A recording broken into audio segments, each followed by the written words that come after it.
All right, looks like we're recording. Just gonna share my screen.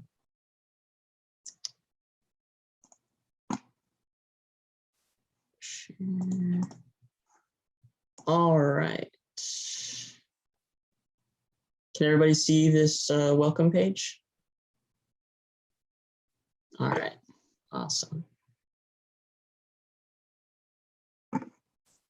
Okay, so yeah, welcome everybody. Thanks for joining us. It's gonna be a really great meeting. A lot of stuff to learn tonight, so make sure to taking notes. First off, next weekend, everybody who signed up for the Otronicon Tech Expo will be doing our workshop for like a couple groups of high school students. So there's going to be no general body meeting next week on Friday. Next up, if you're interested in STC's Technical Communication Summit all the way up in Illinois, it's going to be a lot of fun. Interest forms are due tonight. We're just doing that to make sure we get a head count. It's going to be better for us whenever we're trying to get funding through SGA. So should be a lot of fun, meet a lot of new people, network, be a great time. Next up, if you're interested in FTC leadership for next fall, that's when we do the voting and whatnot. Like I said a little bit earlier, last fall was my first time in FTC, and it was really awesome. And I just went ahead and jumped into a leadership position, and it's been a great experience just to be working with a group of people that are all have the same goals, and that's just to promote and support the goals of the club and our members. So yeah, consider it, it'd be fun. And our next meeting is going to be on February 25th, and this is actually going to be the celebration of sorts of 20 years of FTC. So this club has been around for 20 whole years. Pretty crazy to think about, but it's really awesome. It's going to be a joint meeting between STC and FTC. If you don't know what that is, it's Society of Technical Communication and our club. It's going to feature a lot of past FTC members and leaders. And yeah, if you want to join that, you can RSVP. There's a link in the chat. I dropped all the links for everything I'm talking about right now. And last but not least, if you're new to the club, welcome. You can also become an official member. We have no dues for this club, but you can become an official member by filling out the form, which is also in the chat. You can join our Discord to stay up to date on all our updates. We try to give frequent updates just to make sure everybody's on the same page. And yeah, so time to get on to the good stuff. We have a very special guest tonight. He's spoken with us before and inspired us all in our TechCon journeys. He's a UCF alumni, an FTC alumni, and a technical communicator. Please welcome John Paz. Thanks so much, Zach. You guys hear me okay? Yeah. Sweet. And God bless John for adding my original title to these slides, which I called resume writing, which is a play on words that I keep trying to make work. It's just I'm going to let it die at some point. I'm going to share my screen and get my slides going. I renamed this presentation. Don't be alarmed. It's still the same content. You guys can see where it says resume design. Sweet. So resume design is what we're talking about tonight. Resume design specifically for people who want jobs. This is not about being fancy. It's mostly about making an effective document to help you get a job. It's a practical guide to making a great resume that's going to ultimately help you get the job that you want. All Oh, and to help me create this presentation, I actually did write a series of blog posts that I'll be publishing a couple of hours after the presentation's over. So I don't want anyone to feel like they need to be obligated to keep up with my really fast-paced talking and kind of very fast presentation style. So if you want to sit back, relax, and listen, by all means, please do. I can share the slides. There's a video recording afterwards, and I'm going to have a follow-up blog post with all the stuff in greater detail. So I would insist that you enjoy the content, but do what you feel is right. I'm excited to finally get to present this content. I've been thinking about it in my brain for years. I won't steal my own thunder because I talk about this a little bit in the next couple slides. But thanks everyone for having me. This has been a long time coming. All righty here. All right, just a little housekeeping. I would like to go over what I'm going to review in my presentations. I'm going to start on how resumes work, what they're for, and then we'll talk about what makes a great resume. And then I'll jump on to some common resume red flags and how to avoid them. There'll be lots more to follow, so don't worry. I want to jump right into the content itself. All right, so I want to give you a little bit about me, my background, why I think I'm qualified to give advice about resumes. I am a professional technical writer and content designer and have been for about 15 years, actually 16 years. I graduated from UCF in 2008 with a BA in English and a focus in technical writing. So words have always been my thing. And I have a near perfect success rate of people finding jobs after I've edited or created their resumes, although I don't really do it as a side job anymore. And recently, I've actually become a hiring manager myself, so I've got the benefit of being on the other end of the interview table. I think it actually gives me a really refreshing perspective. Now, because I'm insecure, here's some more of my credentials. I've not just edited hundreds of resumes, I've submitted probably hundreds of resumes. I tried to get a count. It was really difficult to do, but it's easily over 100. But I have over 100 resume versions of just my own resume, and I've developed kind of a formulaic approach to resume design that I found effective and pretty easy to implement. I have professional experience designing documents. I bring that same rigor into designing resumes as I would for a document at work. That includes user experience design, visual design, and all other kinds of visual aesthetic disciplines. I'm also a wizard with Microsoft Word. It is my comfort zone. A lot of people give Word a bad rap. I don't think that it's useful, but it is a really powerful tool, and it's what I suggest to create your resume from scratch. But I'll get into that a little bit more. It's not necessary. There's lots of good tools out there, but Word is the thing that is probably gives you the most control. All right, so I'm gonna jump right into it to how resumes work. And I like to start this by asking a quick question. And it's not a trick question, but what's a resume for? Your first instinct on what you think a resume is for is probably right. Let's not try to overthink it. The purpose of a resume is to get you a job, plain and simple. It's not, I'm not gonna needlessly glamorize the medium. I don't need to toot my own horn here. Resumes have one job and one job only, and that's to get you a job. And if not for the potential of new employment, you would not care about a resume. You never really care much about a resume until you suddenly care very much about your resume. There's usually some common scenarios when you start to care about your resume a little bit more. It's almost always during moments of transition, either in your career or your personal life. You may just want to track new opportunities, so you update your resume, or maybe you lost your job suddenly and now you need to find a new one.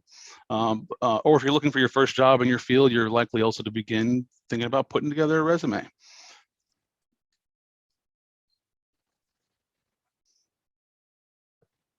So it's important to keep in mind that resumes help you find work. That is their sole purpose. I harp on this because a lot of people approach designing their own resumes with a lot of anxiety. It's an important document. The stakes are really high, and you want it to be right. When you take some of the nuance away from it, you realize that it's meant to solve one problem, and it helps you narrow down the focus and start to achieve that or go towards that with confidence.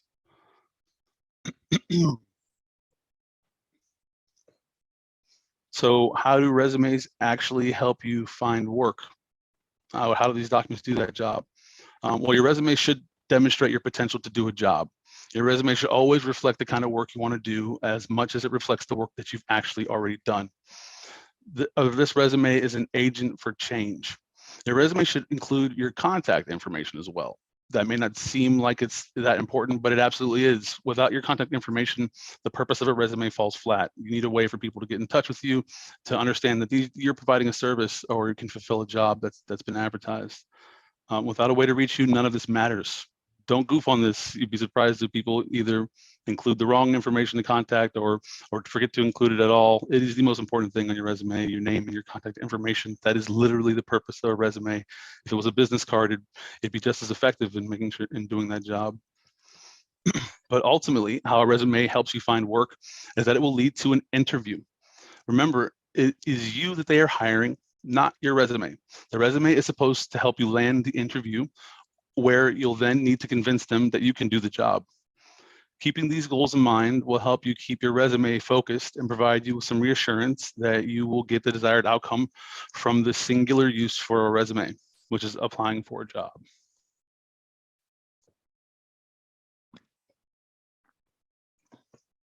But who's reading these resumes? It's kind of important to know a little bit about your audience and their expectations.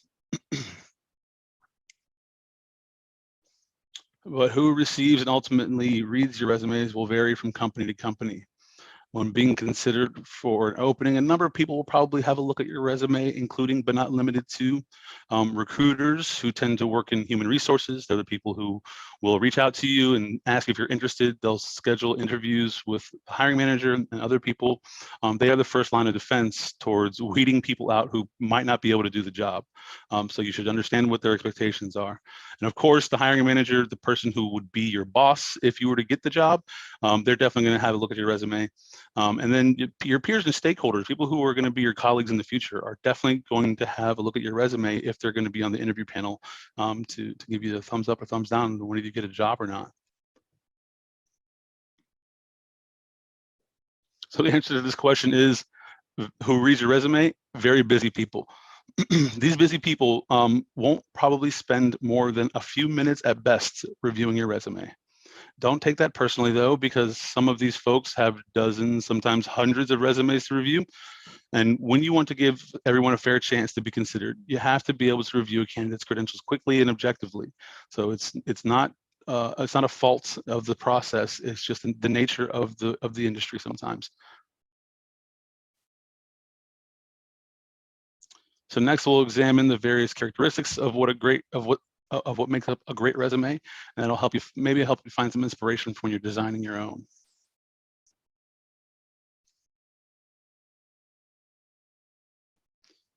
So great resumes are intentional, they're concise, and they're error-free. I like to keep things in threes to try to make them memorable. I want to reiterate that these are things that will be handed out later, either in my blog post, the video recap, or I can even provide the slides for y'all. What do we mean by intentional? Well, great resumes are not made by accident. And depending on your resume reviewers to read between the lines, to recognize your potential is foolish. Don't leave their interpretation of your potential up to chance. Become an expert job hunter and know what's in your resume and that it actually matches up with the jobs you're applying for. So design your resume with intent. Customize that resume to respond to specific details of a job advertisement for every single application that you submit using that resume. Finally, if you're having trouble matching up nicely with the requirements of a job opening, but you still feel confident that you could do the job, the best resumes are very creative about how they describe things I call transferable skills. Even if you don't have the direct experience that they're asking for, if you've done things that are similar, or if you've done things that require similar kinds of skill sets, those are things that should be included on your resume. You don't have to be a perfect candidate. You just have to prove to them that you can do the job.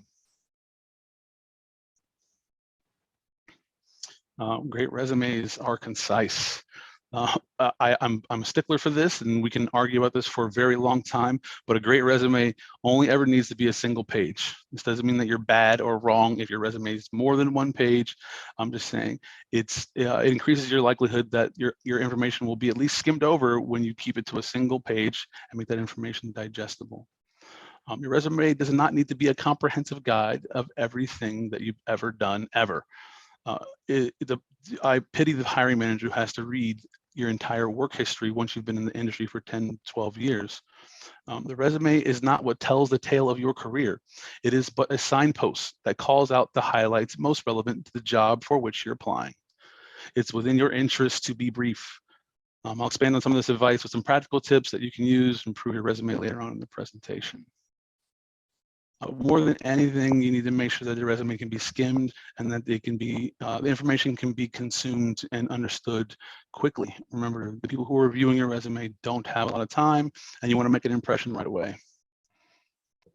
And to make it concise, there's some design things that you can do to tinker with your resume, and you should do them.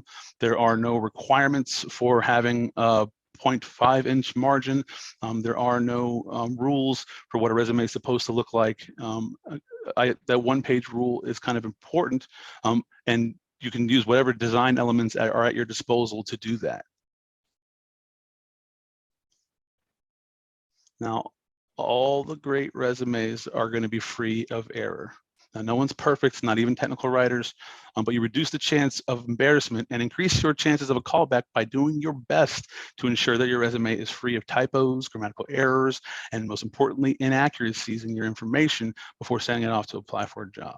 Here's some best practices for making sure that you've got no glaring errors on your resume. Ask someone else to review it for you. Most people on the call or who are watching this presentation are probably technical writers or people who enjoy editing and writing. When you're editing your own work, it's very difficult to catch errors. Have someone else help you. The grammar of resumes is pretty straightforward. Usually you just need to pick a tense and stick with it. For things that you've done in the past, use the past tense. For a job that you're currently working at, use the current tense. Whatever you're doing, just try to be consistent within the same section, and you'll know it when it's wrong if you actually start trying to read it out loud. And someone who reads it for you can usually point those kinds of things out. Finally, a little pro tip: print your resume to PDF when sending it. It doesn't matter what you create it in. PDF format is stable, it's predictable. You'll see what your target audience will see, and you're much less likely to wear egg on your face for some silly formatting error that has nothing to do with your actual design decisions, but it could be because of a formatting issue that getting corrupted in transition or using a different program to view it. Don't leave it to chance. Print it out to PDF when you're going to send it. All right, just a recap. Great resumes are intentional, and they reflect the kind of job you want and that you're applying for. Great resumes are also concise, and they're rarely longer than a single page. Finally, great resumes are free of error to the best of our abilities. For those of us who are technical writers, this is extremely important. If it's not a deal breaker to have errors in your resume, but it does not look nice, it does not look kindly on your prospects for a candidacy. It's a representation of your work as a technical writer. So you need to take making sure it's error-free very seriously.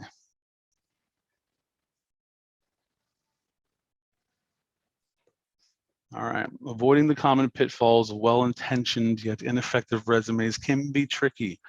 There's a lot of seemingly conflicting guidance out there, and it's hard to know whose advice is best for what you need. But combining the goals for a resume and the characteristics of a great resume aren't always enough to ensure your document is helping you land interviews. If you're not getting callbacks and you're unsure why, go over some of these things that you can identify as potential red flags for how you designed your resume.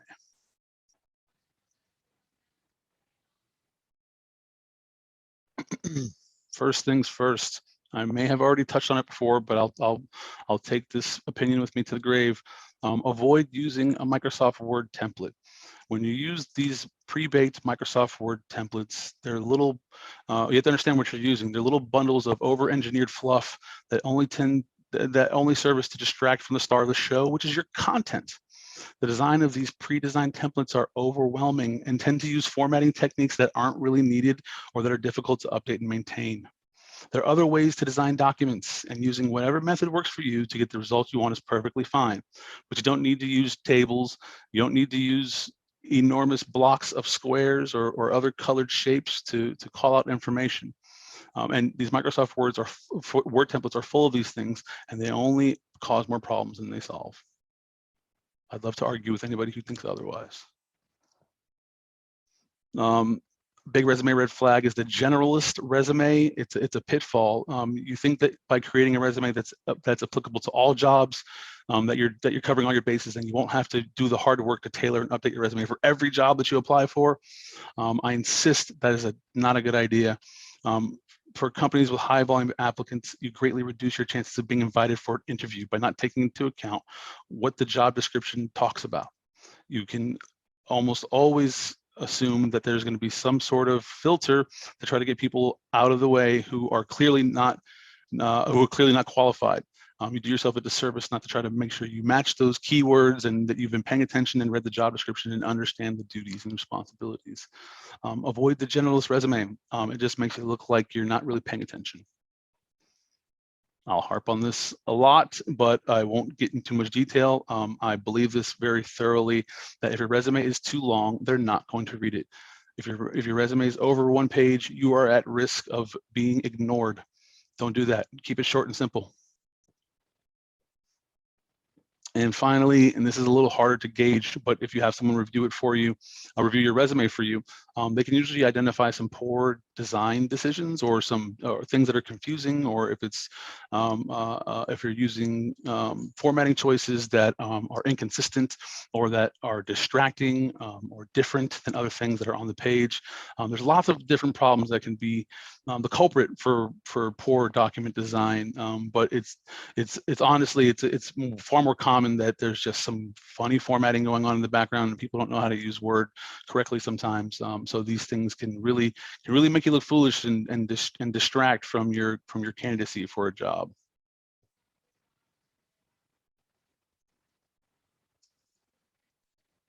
All right, enough theory.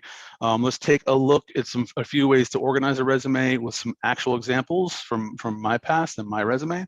And I'll try to go over some pro tips for working with a resume in Microsoft Word. I'll recreate some of these tricky formatting techniques. I'll touch on them briefly. But there's not a lot of time in tonight's presentation. I do plan a follow-up workshop and a tutorial on how to do some of the really nitty-gritty things in Microsoft Word that people find tricky, so that you can avoid ever using a pre-baked template, maybe even create a template for your own resumes that you can update. That'll be easier to update later. All right. So the parts of a resume, I broke this down into 6 major parts, and not every resume needs to have all parts, with the exception of the first part, which is your name and contact information. As I pointed out earlier, it is the most important thing to include in your resume. Don't skimp on that. But depending on the number of factors, you may want to exclude some sections or include other sections not listed, or maybe even rename some of the sections. That's okay. We'll look at the evolution of my resumes later and how I use different sections and place them in different parts to emphasize different things in my career, milestones that I've achieved, like earning my degree, and as I gained more work history, I actually decided to include less of the duties I used to have at prior jobs, and just instead listing the jobs. Let's dig in a little deeper. All right, like I mentioned before, the most important thing on your resume is your name and contact information. We don't include our address anymore on resumes. It's not necessary. No one's going to send you snail mail before they've ever paid you $1. So get rid of the address, get some valuable document real estate back. Just include your name and phone number, or your email address and phone number. Your name should be big, it should be bold, it should be the biggest thing on your resume, bar none. It's the most important thing. It's you. This resume is a reflection of you. Make sure your name stands out. And the second part is a little less solid in terms of whether you need it or not. It's a little it can be controversial whether there's an objective statement or there's any kind of byline. But this is the part where I enjoy to at least have one sentence to make a memorable statement, so that when people are talking about my candidacy, they can do so with my words in a way that's memorable, but it's also reflecting of the kind of contribution I expect to have. This is come from my latest resume, anyone who has to write for brevity understands that writing less words is more hard, and this is no different. Don't beat yourself up if this byline doesn't drop out of the sky on you. It's actually less important than some of the other stuff, but it is a nice thing to have, that it makes your resume a little bit more memorable. It makes it easier to talk about your candidacy in a way that's favorable to you. The next bit is my favorite bit, that in my resume is probably bigger than most folks, but that I'm finding more and more people are understanding the importance to emphasize. That's just the career summary. This is an aggregation of all the stuff that comes below it. It is the long story short of who I am and the kind of work I do or expect to do in my next job that I'm applying with this resume.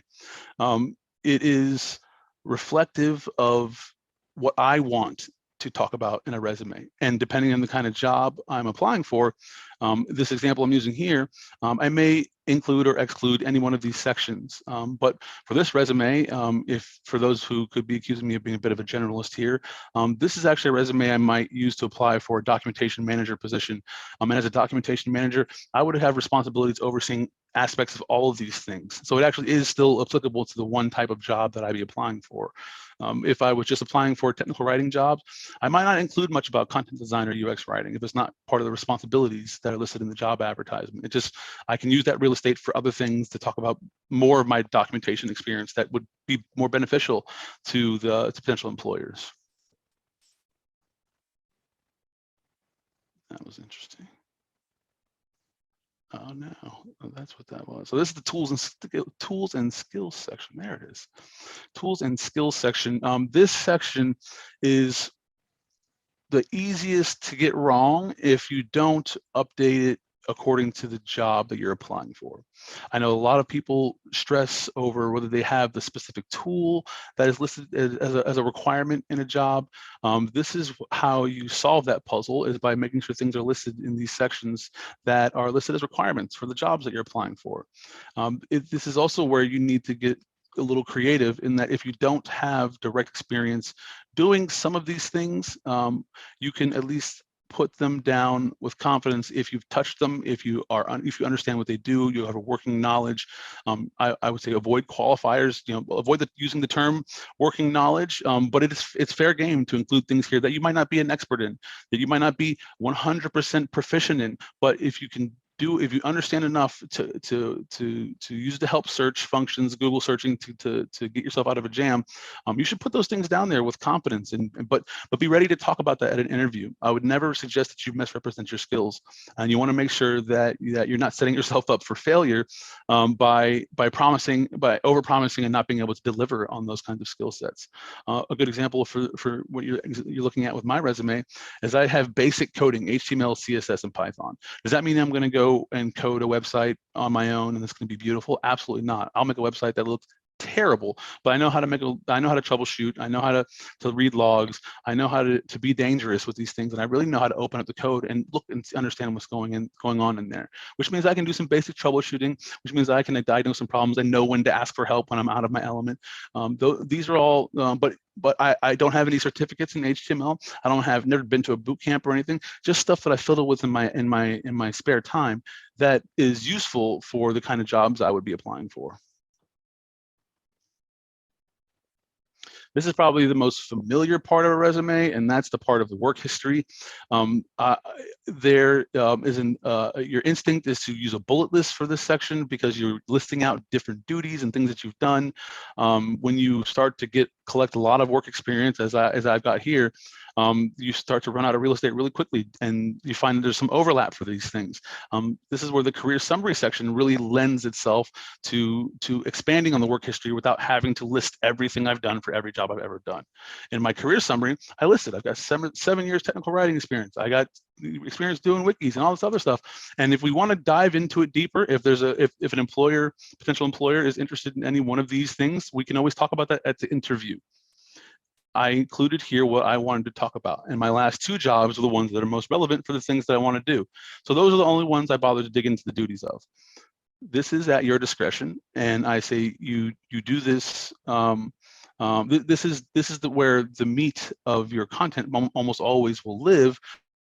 Starting out in your career, let me rephrase. You don't have to be everything here in this section. Your work history is as a playbook on what to talk about during an interview or during a phone screening. You don't have to tell everything right now. Think about if you're talking about what you do for a living over dinner. Would you want to dive into every nook and cranny of things that you've done regarding editing or updating documentation? No, your counterpart would probably fall asleep if you did that. But the same is true for interviewers. You want to just tell them what they need to know. Talk about the things that they care about, and anything else they care about, let's dig into that later. All right, the last part of a resume, which almost feels like blasphemy to students who are either just graduating or just graduated, is my education section.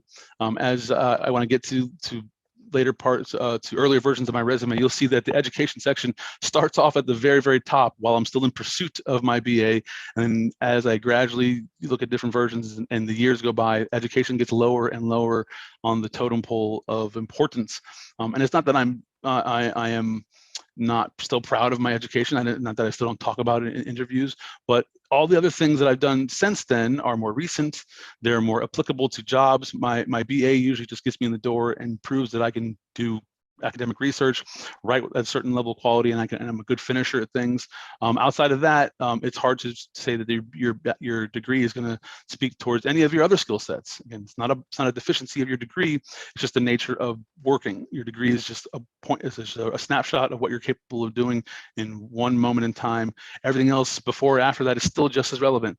So I don't talk about my BA as much because it was however many long years ago that was, and all the stuff I've done since then is actually more interesting to employers. So the education section has fallen way down, tumbled all the way down to the bottom of my resume. And the section could also include things like certifications that you've done, boot camps, or any kind of courses that you feel are relevant. And you'll see some examples of that in my later version, or later in the presentation, earlier versions of my resumes.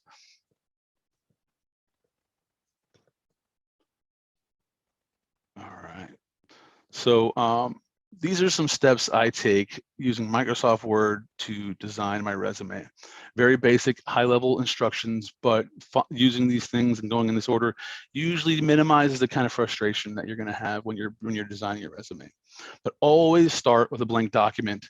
If you've already got a version of your resume that was blank when you started with it, that's fine. That's good too. But when you use a template, or when someone else has edited your resume, or you download it from LinkedIn or wherever else you got it from, there's all this stuff behind it that's formatting, that's either invisible or that is visible and you can't remove, or it's difficult because the document's locked, or it came from a website that has any number of locks on it. Do yourself a favor, start with a blank document, whether it's Word, Google Docs, whatever. Start fresh, and you'll do yourself a world of favor, and you'll have all the control over all the different aspects of it, and nothing will be left to surprise. A second step, pretty obvious: add your content. If you're copying it from something else, if you started with a template of something else, don't use that template again. Let's create a new blank document. Paste it into your blank document, but paste it without text formatting. It's a right-click option or a paste option. It has it in Google Docs as well. But paste that stuff in there without the formatting, and add the formatting later.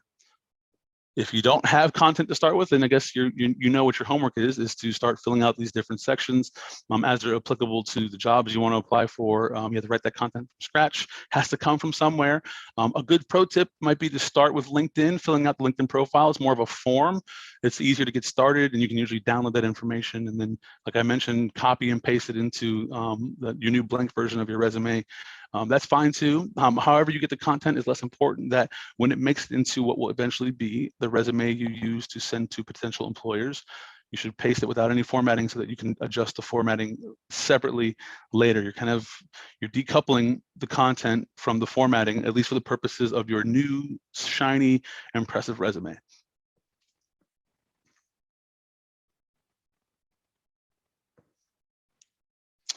Here are some best practices, though, some tips on how I got my resume on the left to look like it does. I try to keep it as simple as possible. As I mentioned, the detractor to the Microsoft Word templates is that they're overly complicated, that their design elements they use are kind of wonky. They use things that someone who designs documents for a living, I would probably never choose. They don't scale well if you try to create multiple versions of the document. So I felt like it'd be useful to provide a handful of tips on things that I find are really, really useful. All those lines you see, I didn't draw a line and then move it around. No, it's actually a border on the paragraph of each of these subsections, or section headings rather. It's a bottom border that Word lets you add without much fanfare. There are other types of design elements inside a document you could use. I find borders to be really simple to use and easy to copy the formatting and paste them in other places. You'll also notice my use of bolding sparingly. That is on purpose. Pro tip, if you have everything that's bold, then nothing is bold. And when you're listing your work history, our instinct is to tell us to bold your employer. When you're listening for prior jobs, instead, bold your role, the role that you had at that, and then the employer comes afterwards, not bold. You want to use bold sparingly and on the things that are most important for a reviewer to see on your resume. So if you notice, the things that are bolded are job titles I've had, the section headings that I want them to look at, and of course my name. Those are the things that if they look at nothing else, if you blacked out everything else on my resume and only read the bolded information, you could still understand what I did, with the exception of tools and skills. I should probably adjust that. You can still understand what I'm about, where I'm going with my career, and how to have a conversation about what I want to do. And finally, this is a little more elusive to accomplish, but is absolutely we're striving for, is balance. I mean, balance with the content from left to right, up, down. You should try to feel like it's evenly spaced out, and just as important as the content being balanced is the white space being balanced. Any big blotches of white space on either side, or a lack of white space, if everything's super crowded, becomes distracting and only makes it harder to get information from your resume. There's a combination of columns, tabs, tab stops, all that used to evenly space out what you see on my document. Again, I try to keep it simple and use them sparingly, but I do that instead of a table, because when you want to update things in a table, it tends to push all the content in weird ways, and it just doesn't give you the same amount of control. And you also have to hide borders with tables, which can be elusive to find again. So instead I use tabs.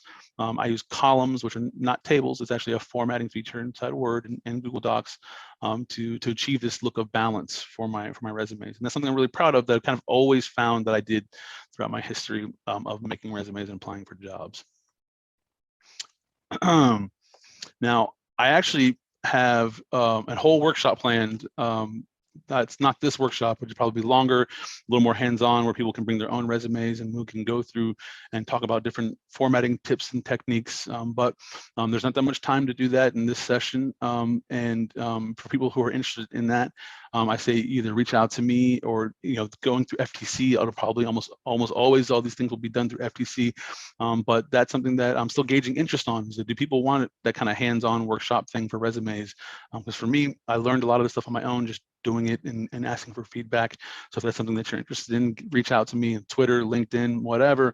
Let me know that you're interested in those kinds of things, so that I can kind of gauge interest in these things. I want to make sure that the advice and tips that I give are practical and useful. So let me know if that's something that you might be into. A kind of longer, maybe 2-3 hour workshop where you bring your resume in and we can kind of go through it together.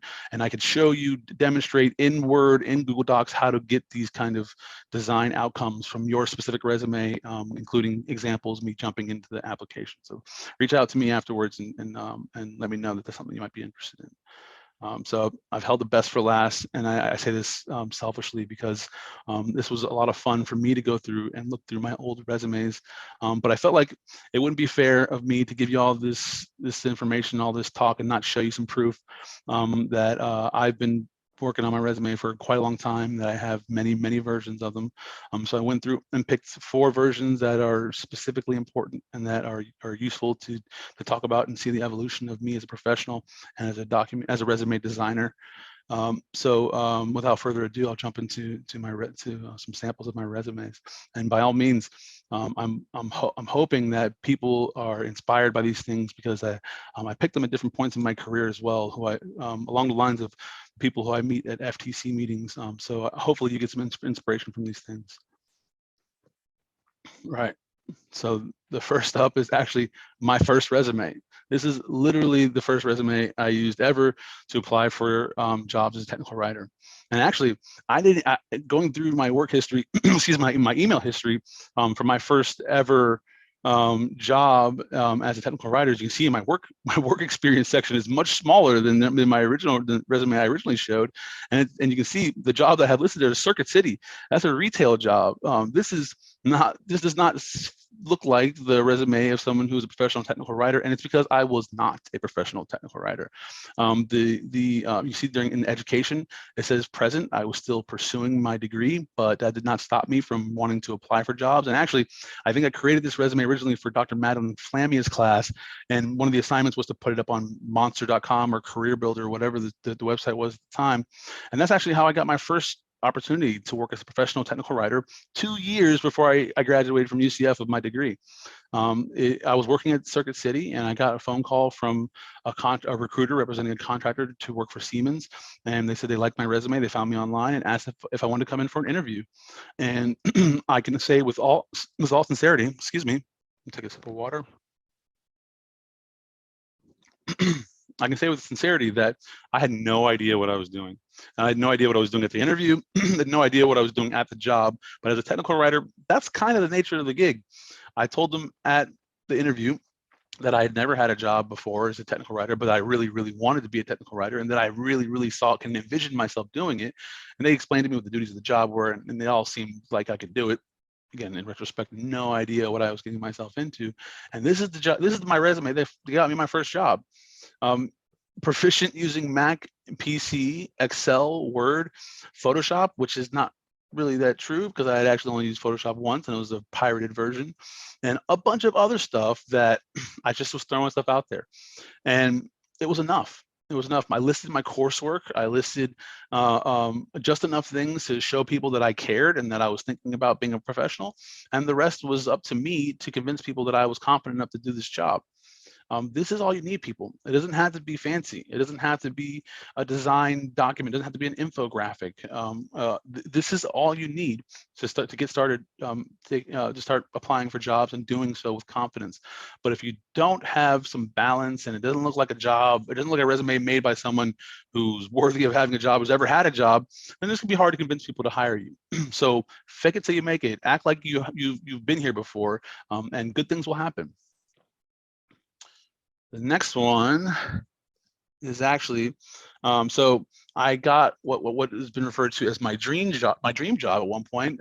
As someone who's a video game enthusiast and a technical writer, I found a contract technical writing role open at EA Sports, and I sent them this resume to apply for the job. Again, you see, this is 2 years after the original resume. First one was in 06. This one is like 07, 08. And I'm still listing my courses. I'm still listing, as you see, my coursework is up higher, but now my work experience is the second thing listed instead of skills or career objective. You can see that's because I was very proud of the handful of contract opportunities I'd already landed, even though they weren't long-term contract. And I still have Circuit City listed on there. But it was important that people see that I have proven myself to be a professional. I can hold down a job, and that I could get good references from those jobs, and I listed my duties for each of them. Very different from how that first resume was. There actually is nothing in this resume to indicate that I could do the job that was described by EA Sports, but I also paired my resume with a very passionate cover letter, just professing my love for the Madden video game series, which is made at that studio, and about my desire to want to work for EA Sports. And the first time around, they actually didn't give me the job. They told me no. I was one of the finalists, but they hired someone who I later found out was 20 years my senior. Remember, I had less than 2 years of experience at this point in my career, and they hired someone with 20 years of experience instead of me, which I'm like, fair enough. However, 2 months later, they called me out of maybe actually a couple of weeks later, they called me out of the blue asking if I'd like to reapply. And I said, of course, this is EA Sports. At the interview, they basically offered me the job. The person who they hired before me didn't work out. They had no interest or passion in video games, and because they were so senior, they probably got hired away for a much better rate because they actually weren't paying so much, which to me was still good money, but to an established professional, maybe not so much. Just being persistent and being passionate, you can get really far with a lot of these things. But you can see, even with 2 years of experience, I'm still listing my retail experience here. But I'm starting to get a little better at what kind of computer skills are listed. I know. I add this sentence here: eager and able to learn any computer software with adequate training. And that's like everybody in the world. So and actually at this point, I'm still including my actual references. I realized I had to blur out their information. Whereas today, the advice I give people is like, unless you need to use those references and you don't have a lot of experience, like at this point in my career, I would just say references available upon request. But even then, that's like always implied. If they want to contact your references, they will contact you. You don't need to tell them, contact me for your references. So one thing I've kind of evolved past is ever including the word references on my resume at all, and definitely not including their personal contact information, as I've been doing for almost 2 or 3 years by this time. This next one is probably the most impactful resume I ever wrote, and it looks very different than all my other resumes before it and since it. It is a unique one-off resume that I put together to apply for one job. And this one job, working for a company called Atlassian, was the role of a lifetime. When I applied for Atlassian, is for a job that was in Sydney, Australia, and I live in Orlando, Florida. So I knew that it was going to require me to move across the world to actually fulfill the duties of this job. So it took me months to get the courage to even apply for this job. But once I decided that I wanted to give it a shot, I completely rewrote my entire resume. At this point in my career, it's 2013, 2014. So I've been a professional since 2006. So about 6 or 7 years under my belt, but I completely dropped all the different duties from my past roles. None of them were going to be really applicable to what I was going to do at Atlassian. And instead, I went and picked out experiences using Atlassian tools from every past role. And now you see I've got 1, 2, 3, 4, 5, 6, 7, 8, 9 different jobs before I applied for a job with Atlassian, and which is not unusual, people, because short-term contracts are a thing, and you go to where the money is. But across at least half of these jobs, I always used an Atlassian product, and I really like their products.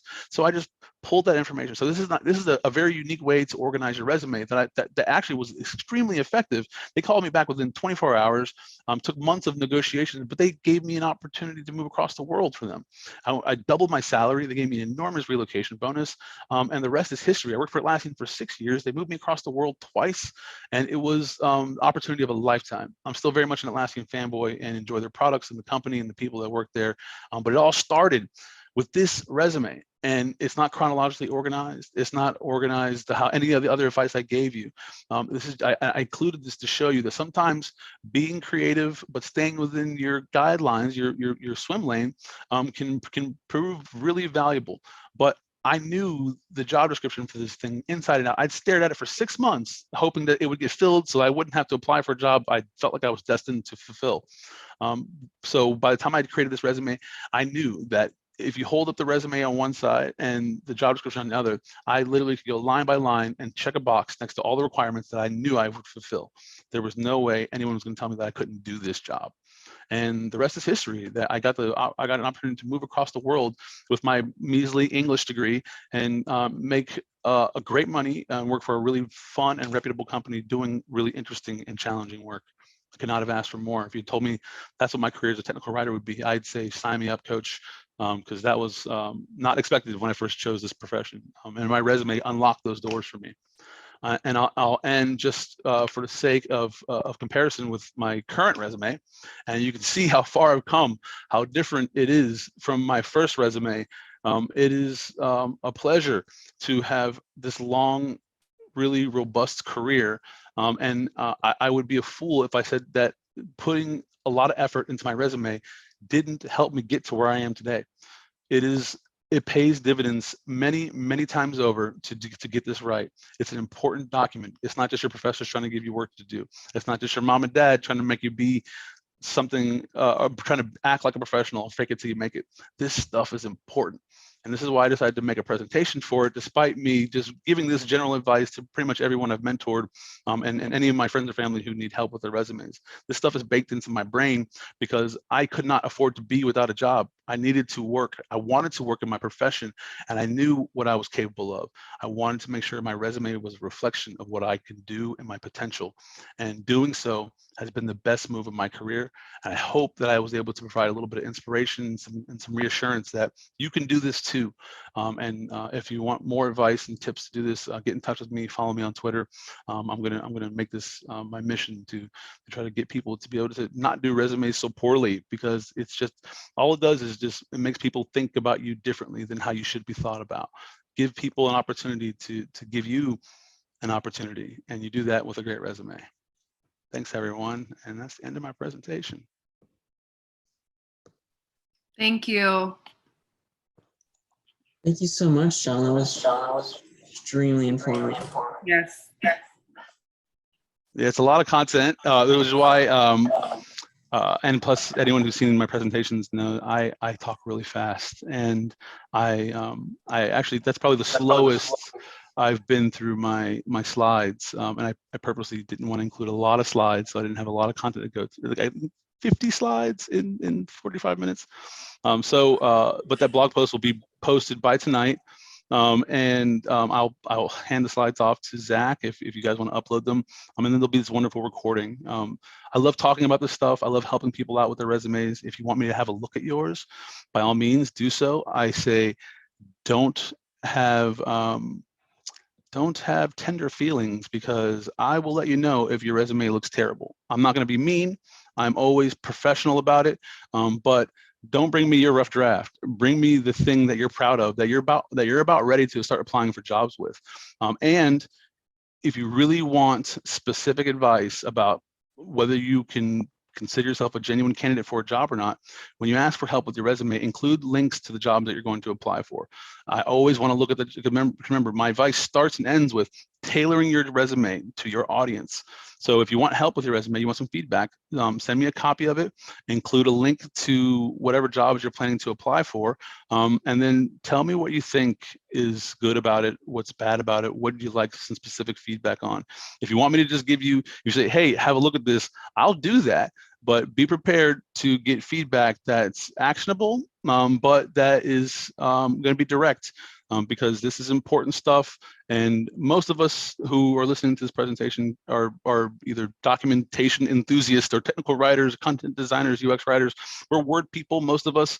So this is an important piece of your repertoire for getting a job. Take it seriously. And when you ask for feedback, make sure you've done your due diligence. But that's not to scare you off. It's just to prepare you that just like a tough professor, I do it so that people can get it right. And I do it because it's important. So if you want that feedback and you're feeling brave, I say, get in touch. Señor Content Design on Twitter. Get in touch. I love to look at resumes. I'm actually now a collector of resumes. At some point, I'll have to make a really funny slideshow or something with the hundreds and hundreds of resumes I've got. But thanks a lot for your time, guys. Thank you so much, John. We'll make sure to drop all the links to your LinkedIn and Twitter and everything else after the meeting. It looks like we have some questions in the chat. Nice. Let's do it. Yeah, it looks like there's 3 there. So starting with Joanna.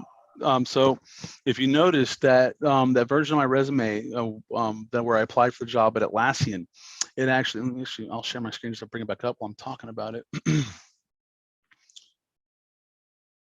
Screen 2. This version, if you'll notice, this whole bit up here, half the resume has no dates attached to it at all.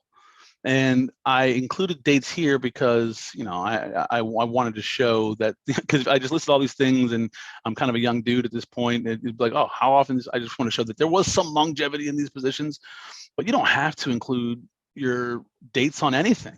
And it's within your interest to do so. But I give a lot of advice to transitioning professionals into technical writing. And I always say that if you feel like it's going to open you up to potentially be exposed to bias, whether it's ageism, racism, sexism, what have you, then don't include it, or find ways to talk around it. And there's all kinds of laws to protect you and to protect your personality, how you identify, your the essence of your being. It's not legal for them to ask your age, to ask when you did things. I mean, you can usually tell that people are not trying to disqualify you because of it. But if you feel like it's not doing you a favor, then do not include it on your resume. You can answer the hard, awkward questions with, "Don't worry, I can do the job," when it's face to face, but don't let them question you on your resume. You control that. So if you feel like you're being discriminated against because of something that's included on your resume, change it up. Don't include it, or get some feedback from someone like me or someone else who you trust to figure out, why is this happening, or do you agree that I could be opening myself up for unfair criticism here? So Good John, question, on those posts, on those old jobs, on the old jobs that you had, would it be okay or acceptable not to put the dates that you actually spent there?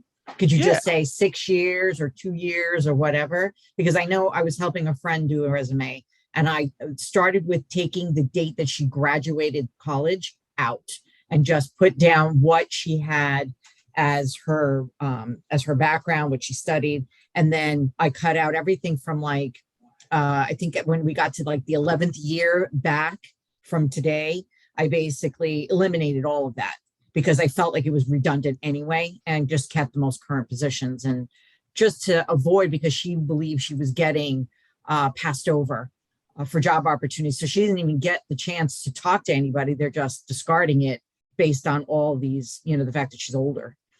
Yeah, no, those are all very fair observations, and I think you handled it well. Don't include dates if you don't have to. If they're curious about those things, they'll ask about them. But the way I look at it is that if you leave a little bit of mystery in your resume, that's not a bad thing, because remember the purpose of the document is to instigate the interview.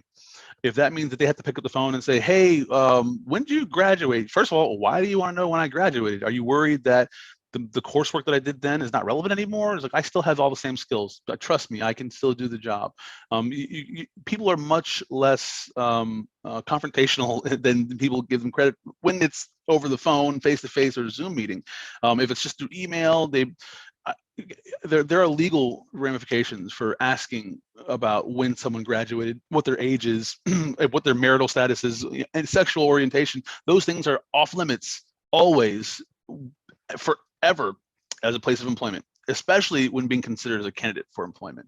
So if you feel like that's happening, that's a red flag. Raise that up as quickly as you can, because whoever's doing that needs to be retrained, because that's a mistake. But your resume is you're in control of what's on your resume. Control that and put your best foot forward. Great. Thank you so much. Yeah, great question though. See what else we got here. Diana, how important is it to include coursework and references? Well, I included that in my early versions of my resume because I didn't have anything else worth talking about. I included the coursework mostly because I wanted them to ask me, "Oh, what did you do for that class?" I didn't want them to ask me what my grade was in that class. I never got great grades in university, but I did want them to ask, what were the challenges? Who did you have to work with? How did the assignment go? What did you think about it? Because I can talk intelligently about those things. I knew I had to analyze my audience. I could talk about my target audience and what they care about. I could talk about my design decisions and things that I wrote about. I could talk about word choice. I could talk about how I wrote procedures, how I tested procedures. All those things I did in school, and they're directly applicable to what you'll do in work. So if you can find ways to talk about those, however you do that is great. If you can talk about, and a good example I talked about at interviews early in my career was I rewrote instructions for fun. Like, there's a really difficult board game that we want to play called Ideology, and the instructions are terrible. It was actually like my introduction to technical writing, trying to rewrite these instructions and figuring out how I can do this better. And why is this so bad? I talked about that at job interviews. I talked about rewriting instructions for a board game. That got me a job. Like, literally, they were like, "Oh, that's interesting. We think that's what the kind of person we want. That kind of person with that kind of go get them attitude." It's the board game, and it was extremely useful. What was the original question? Oh, okay. So I included coursework because I didn't have anything else to include. don't include references, not useful unless you know that the person reviewing it knows one of your references or is going to ask it to say include references, then include references.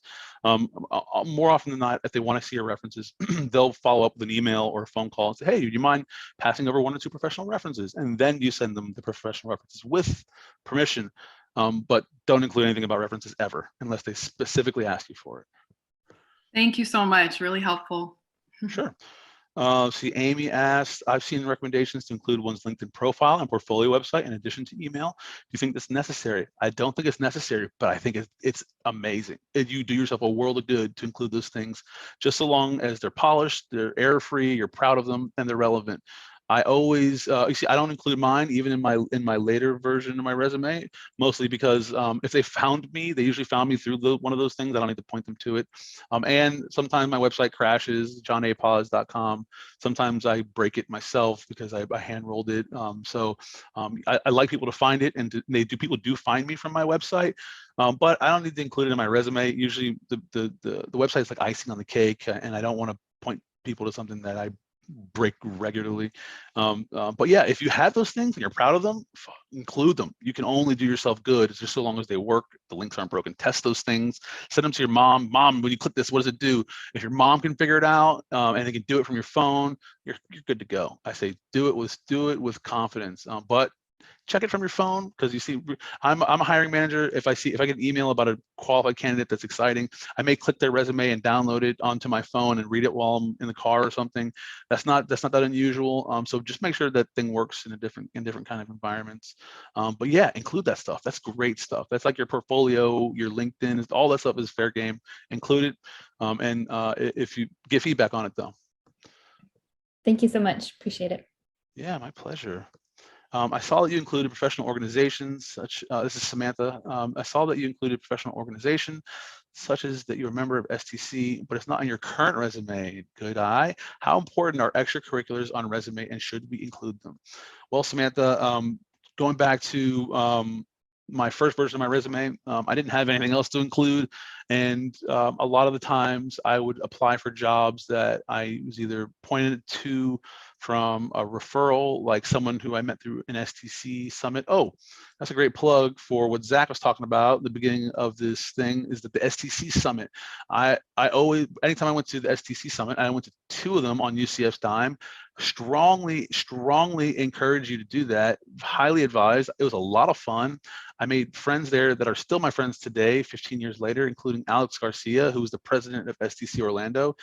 Do the conferences, man. You're not going to have another opportunity to do this until you become an established professional. These are the things that you should. They're fun. They give you. They're definitely professional networking events. But more than anything, they kind of get you out there and to see what's possible, and to kind of get the nomenclature, the words to talk about your new profession. How did I get talking about that? We're talking about extracurriculars. So I included those things because I didn't have much else. I don't think that it's required to include extracurriculars. I just know that when my resume felt really bare bones and I had like 5 things and like there's all this white space at the bottom, I got to add some more stuff. What do I add? So I add STC, I added FTC. I didn't even pay dues for STC. I just called myself an STC member. But it was fodder for conversation, basically. That's all a resume is. It's just meant to engage in conversation. And pretty soon, once I had actual work experience to include, that stuff was less important. I needed the real estate, so I chopped it. Thank you. You're very welcome. So I think it's Milo. Is that how you pronounce your name? Milo or Milo? Yeah, either way. All right, I want to make sure I get it right. Says, thank you so much for all this information. You're very welcome. One question: what's the main difference between the career summary and the professional experience section? Great question, and I'll answer that just by looking at my resume real quick. I know we're probably over time, but this is fun stuff, and because we got a little disrupted by the Zoom bomber, I don't mind hanging out a little bit. What's the difference between career summary and professional experience or work history? I believe that was the gist of the question. I call this almost the executive summary. I got good at talking about executive summaries in my current job, where some of the audience I'm writing for are literally the executives of my company, and they don't want to read a lot of stuff. They want to read bullet points. They want to see bold. They want to know, what can I read in 30 seconds? Basically, 30 seconds is literally all they want. If you only have 30 seconds to read my resume, you only get to about, oh shoot, dang it. You only get to this first bit. Oh, come on. If you only have 30 seconds to read my resume, you're gonna get past my name. You might get to the byline, but you're definitely gonna hop into the career summary. This is the place where in my mind, if you only read one part of my resume, you only have to read this, and it'll tell you what I'm about. It'll tell you what I'm expecting to do, and it'll tell you a lot about what you can ask me about when you contact me. So the difference is that my professional experience is more like work history. This is because all these jobs are applicable to the job that I'm applying for. I list them there, but for my work history, I'm finding that probably the next time I update my work history, some of these things at the bottom are going to start falling off, because I did it back in 2006. It's 14, 15, how many years later? A lot of years later, and I don't necessarily need to include it. But you can imagine that when I didn't have all this fancy stuff to talk about up here, this section took up the lion's share of my resume, and it's because I was applying for tech writing jobs sometimes content design jobs, and I kind of had to adjust this. I usually would only include one of these sections for any type of job that I'm applying for, and this is where I would expand on maybe one sentence for each of these that's applicable. And that's mostly to show continuity. It's to show some longevity. If you see, I don't really have any gaps in my employment here. This is intentional. It's meant to show that I can be trusted, that I'm going to stick around, that I am committed to this industry, this profession, this job. It's strategic. I don't always see people with these enormous career summary sections, but because the thing that I'm trying to do is new and different than what I've already done, I'm kind of hoping that people add these things up and say, oh, I want to be a documentation manager. I've done all the things that documentation managers needs to be responsible for owning. And so it's important for me to demonstrate that in this version of my resume. Earlier versions of my resume may have 2 of these, almost none of them have 3. And in that, I pick out the things that are important from the work experience and include them here. So you see, proponent of the value of practice, dedicated, thoughtful UX writing, component of application. I did that across 2 or 3 different jobs, but listing it over and over again is not super useful. So I just aggregate it and chuck it at the top, and people can, if they want to ask, like, oh, you did this, which companies did you do this for? Oh, I know which companies I did that for, but it's not useful to list them underneath each company that I've listed there. So I'm trying to be strategic, and if you find yourself in technical writing the same thing over and over again, it's just not useful. You say, this is the same thing for everything below it. And so now everything below it, you realize it's applicable to that thing you started at the top. I'm not explaining that very well, but you see where I'm going with this. That it's important that you are designing the information experience. I want them to spend a lot of time in this first section. If you never get to the other stuff, that's fine. You go to my LinkedIn profile, all this stuff is there too. But when you get to this stuff like, oh, this guy's done it all for these things. He's exactly what we need. Where did he do these things at again? And then they can dive into the deeper details. I want them to focus more time from top to bottom. I mean, if it takes a long time for them to pronounce my name, that's okay too. It's a foreign sounding name, but spend more time, less time at the bottom. They get to the bottom of my resume, like, oh, and he's got a BA from University of Central Florida. You know, those the 2017 national champions. That's what I want them to think, but they don't need to think that to the very, very end. So I hope I answered your question there. Yes, thank you so much. That makes a lot of sense.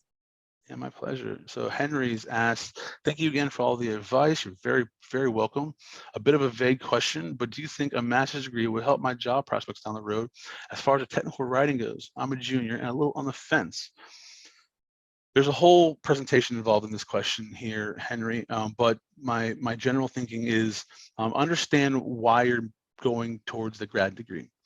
If there are jobs that are out of your reach, or if there are certain kinds of jobs that require advanced research skills, that they want advanced degrees.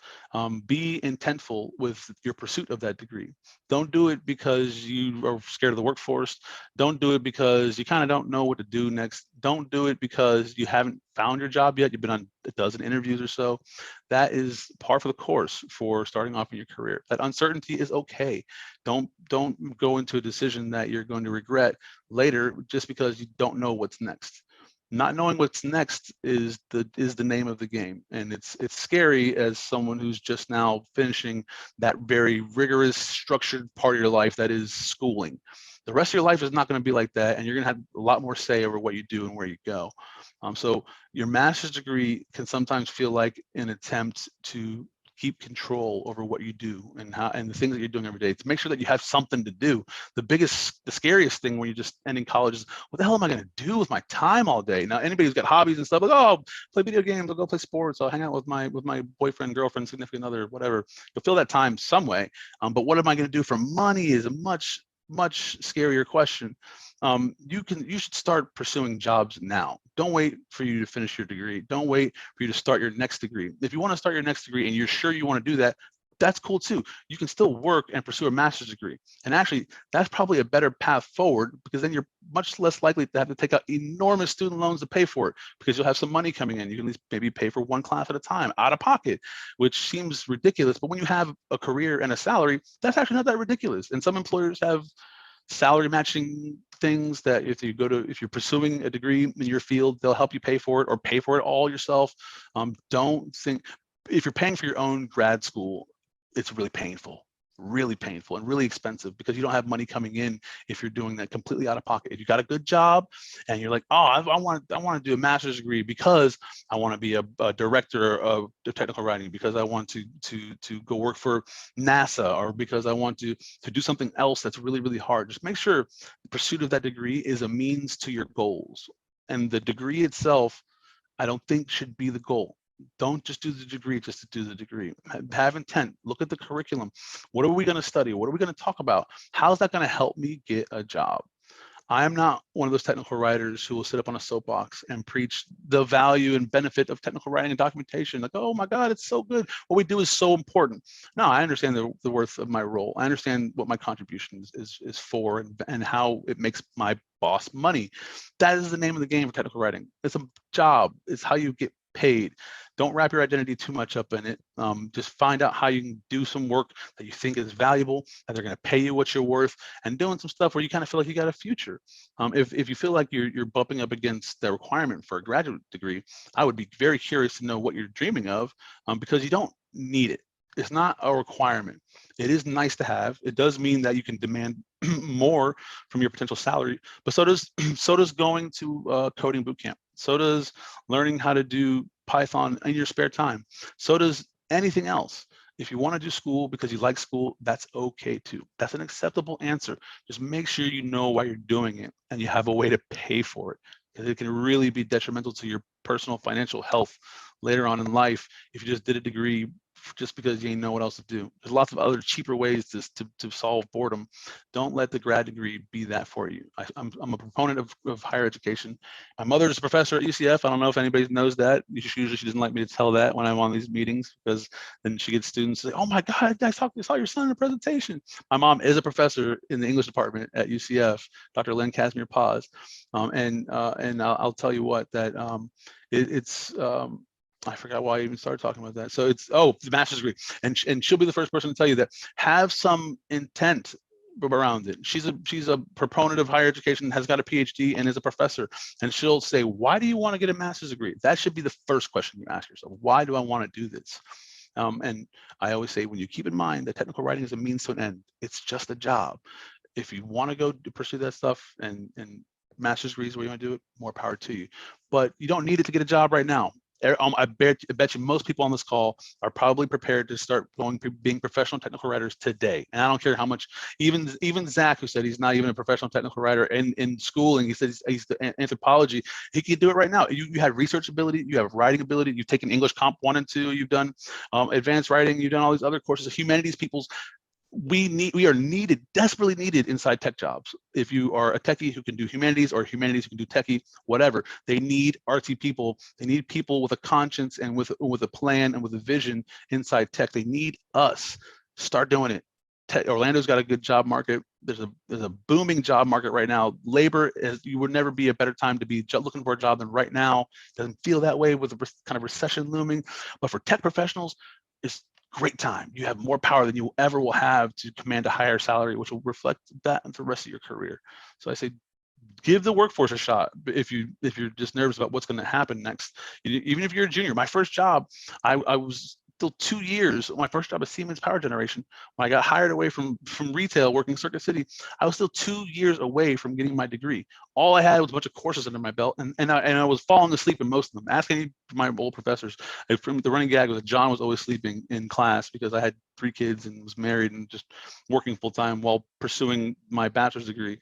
So I slept through my classes and eventually still was able to convince people to give me a job.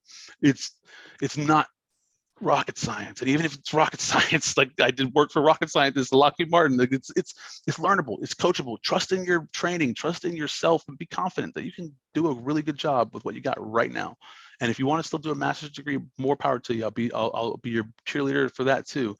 Just do it for a specific reason, to achieve a specific goal, and understand what you're getting into, because it can be a bad thing if you don't know why you're doing it. Oh, look at this. Diana said I knew one of my mom's students was going to be here. It's inevitable. I'm luckily that the further away I get from my graduation day, the less likely I am to actually bump into people who have my mom as a teacher. But I am sorry, Diana, if she hurt your feelings, because she can be she's an excellent teacher. She's very strict, but she knows her stuff. Yep. I use her approach for critiquing resumes, and some people feel like it's unkind or it's mean. I'm like, no, it's not mean. It's direct. Yeah. There's no fluff included with it, and I'm not holding your hand to make sure you understood it. I give you what you give. I give you what I know you need. And when you figure it out, then you can come talk to me. And then it's like my mom is the same way. Yep. Great teacher, though. Oh man. I'm glad. What you said, you had American Lit or African American Lit. Okay. Yeah, and theories and techniques of literary study. That was a tough class. Ooh, I was going to say that's a hard one. That is a hard one. That's for sure. Especially with her. But when I found that when you leave my mom's lit class, her lit theory class, you have a really deep understanding and appreciation for different types of literature and the lenses you can look at things. She's hard for a reason, because the stuff is important to do the kind of stuff that you want to do, to be like an English major or whatever. Like, it's really valuable stuff, but people come in there thinking that, oh, I'm just gonna read a bunch of books and it's gonna be like, nah, man. Dr. CP ain't like that, man. You better come with it. No, but she's an awesome teacher, great teacher. Great. I'm glad. I'll make sure to tell you said so. All right. Wow. I've exhausted all the questions. Fantastic. Awesome. Yeah, thank you so much once again for taking the time, and also for sticking around after our little Zoom terrorist event.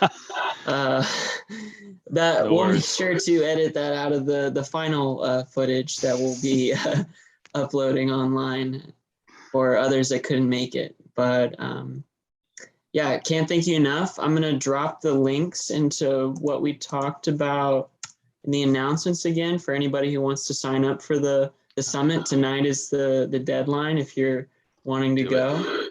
Also for leadership. Yeah, I'm excited. I'm going to be going, so it's going to be great. And yeah, I think that pretty much wraps up our meeting tonight. Thanks everybody for joining. John's LinkedIn is in the chat. We're also going to get his socials and link to your blog posts coming out soon. We'll make sure to get that dispersed to everybody. Yeah, I'll post a blog on Medium. So if you get to me on Twitter, or you just Google my name, you can usually find me on Medium. I've got them already written. I literally hit save on this presentation before we started, but I know the content inside and out. This is all stuff born from my head, not research. But I'm going to get that blog post out soon. But it'll be on Medium, so you can find me through Medium, Twitter, my website, whatever. There's not a ton of John Pauses out there. So find me, get in touch, and keep a lookout for that stuff. Give me some feedback. I want this stuff to be useful to folks. So let me know what you think. Thanks, everyone. All right. Thank you. Thank you. Good night. Good night.